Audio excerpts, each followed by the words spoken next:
Welcome to Take 5, your 5-minute inspirational message from Solid Rock Drogheda. Over the last 2 days in our Take 5s, we've talked about two of the great philanthropists of the Victorian age, Thomas Barnardo, Dr. Barnardo, the Earl of Shaftesbury, and the massive impact that they had upon the world in which they lived. Now, they weren't the only ones. There were other philanthropists during this time. There was George Cadbury and Joseph Rowntree, and names that we know now because of chocolate, but were actually factory owners who basically made great strides in giving people decent living conditions and working conditions, and developed industries that would not be reliant upon slave labor at any stage of the process. And of course, Florence Nightingale, the lady with the lamp.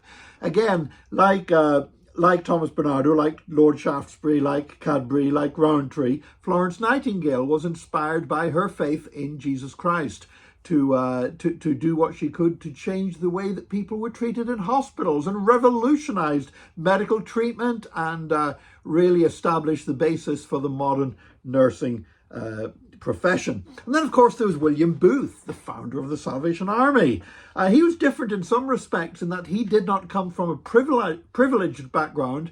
His father had made some money and speculated and lost all his money, and so William grew up in poverty and yet had a desire to change the world in which he lived. Started the Salvation Army primarily as an evangelistic movement, not as a social agency, but got involved in so many projects to improve the lives, particularly of the poor and the suffering.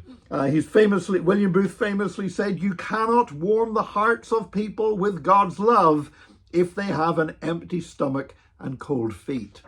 But actually, somebody who prepared the way really for all of these people that we've mentioned was William Wilberforce. Again, somebody who was a committed evangelical Christian, born again by faith in Jesus Christ, and had a desire to change the world in which he lived. Now, he was a little bit earlier than some of these others because he was really predated the Victorian age. He did die while Queen Victoria was still a young queen, but the others really came after him. But William Wilberforce really was so foundational to life, not just in Britain, but across the Western world, in his campaign against slavery. Now, he wasn't just about campaigning against slavery. That was his great passion, the lifelong work for which he is known. But he also was involved in trying to improve the world in other ways as well. He was one of the founders, for example, of what became the RSPCA, the first ever animal welfare organization in the world. And he also helped form the Royal National Lifeboat Institution, which still is saving lives all around the coasts of Britain and Ireland.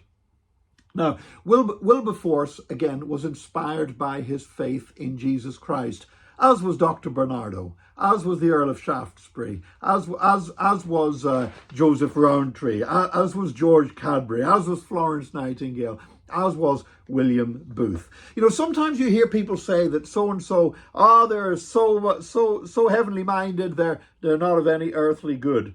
But the fact is, you know, most people are too earthly minded to be of any heavenly good. And it's a false distinction to try to say that if you're concentrating on serving God, that somehow you're not going to be useful to your fellow men. In fact, as we've seen, some of the people that made the greatest changes in improving the life of poor people and suffering people and oppressed people in the last few hundred years have been committed Christians who were motivated at all times by their faith in Jesus Christ. The wonderful thing is, when you give your life to Christ, God changes your life. That's wonderful. Yes, your eternity is changed and your present is changed, but God does not just change your life. If you really walk as a disciple of Jesus Christ, God will change other people's lives through you as well.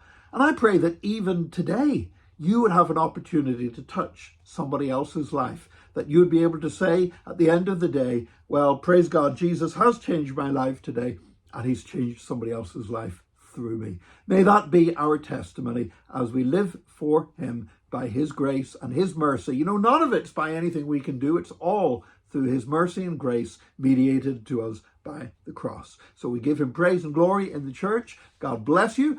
Join us again tomorrow for another Take 5, your 5-minute inspirational message from Solid Rock Drogheda.